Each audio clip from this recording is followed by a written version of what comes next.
Não é possível que a gente mantenha ainda no Brasil a maioridade penal com 18 anos. Já deveríamos aumentar essa idade para que a pessoa pudesse realmente ser punida. Quer dizer, aumentar não, diminuir essa idade para que ela pudesse ser punida. Porque com 18 anos ela pode votar, pode casar, ele já pode até abrir empresa. Suzana, o que você acha sobre esse assunto? Eu acho que, com certeza, tem que diminuir a maioridade penal. Para qual idade a senhora acha que deveria o garoto já ser preso? Para 16 anos. 16 anos. Com certeza, porque com 16 anos ele já pode votar, né? Que é uma decisão de maior responsabilidade do que a votação, né? É uma escolha importantíssima, uma escolha que repercute para todo o país. E então, se ele tem essa responsabilidade de votar, por que não ter a responsabilidade pelos próprios atos dele? E a gente tem visto cada vez mais as pessoas com mais maturidade para responder aí por vários atos da vida civil, inclusive muitas vezes podem ser emancipados, então deveriam responder também pelos atos penais. Entendi. Então, assim, eu tenho certeza de que seria a melhor opção. 16 anos, na sua visão. Eu só vou discordar da senhora o seguinte, eu entendo que 16 anos nós temos que baixar para 14. Eu entendo que com 14 anos, hoje o garoto já sabe fazer tudo da vida dele, do bem e do mal.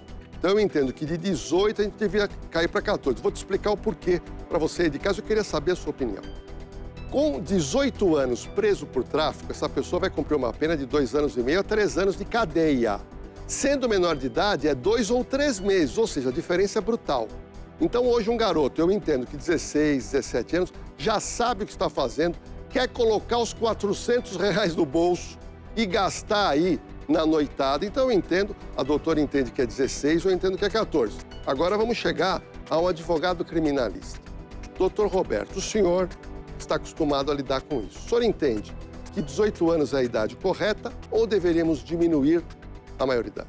Eu vou discordar de você, Lordello, e aqui da convidada Suzana. O senhor vai ter coragem de discordar dos dois? Vou ter coragem porque eu acredito... Aqui o senhor fala o que o senhor quiser. Sim. Aqui não é nada combinado. Eu acredito o seguinte, 18 anos é uma idade que o Código Penal, né, estabeleceu isso, apesar de ser de 1940, com respeito aqui das opiniões contrárias. A nossa Constituição que foi equivocada, de 1988, em dar esse poder para um adolescente de 16 anos de poder votar, tá? Se ele não pode dirigir somente aos 18 anos, se os atos da vida civil só começam aos 18, salvo a emancipação precisa do quê? Da autorização do pai e da mãe que se dirijam ao cartório lá de registro, né? Emancipando esse adolescente para os atos da vida civil, né? Salvo também o casamento, que depende também dessa autorização. Mas eu acredito que a redução, é uma imaturidade, assim vou pôr, porque a pessoa não está plenamente capaz para todos os atos. Doutor Roberto, só tem um detalhe. O senhor colocou do Código de 40 e eu quero fazer o público refletir. No Código de 40, as pessoas do Brasil viviam, e isso eu posso dizer de cátedra que eu sou professor disso, a idade do brasileiro de vida era 54 anos. Então, com 54 anos, Suzana, o Código estabeleceu 18, que era bem factível. Só que hoje, a idade do brasileiro, ele chega a viver há quase 80 anos. E, Suzana, estão querendo...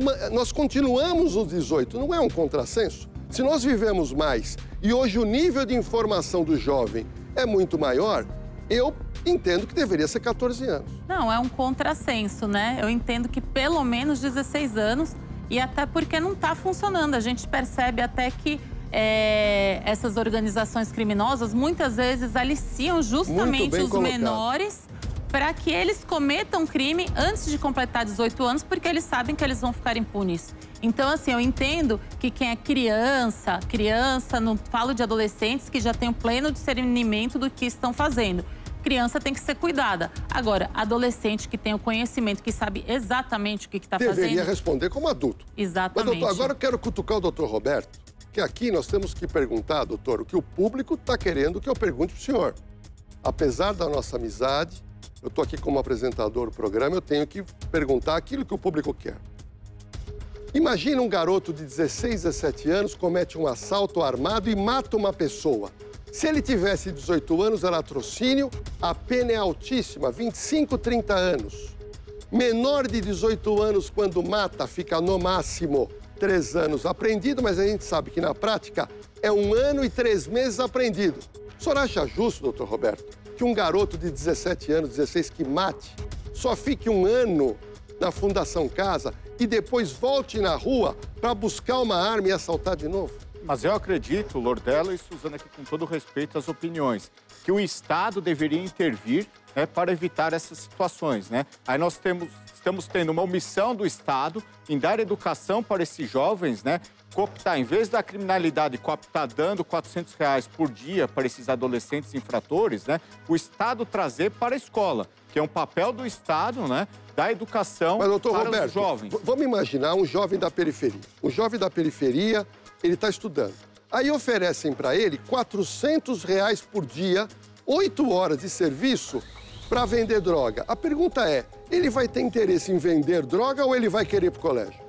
Não, eu entendo também que ele vai para o lado do mal. Mas é isso que eu estou falando, é o papel do Estado trazer esses jovens, né, para a escola, para a educação.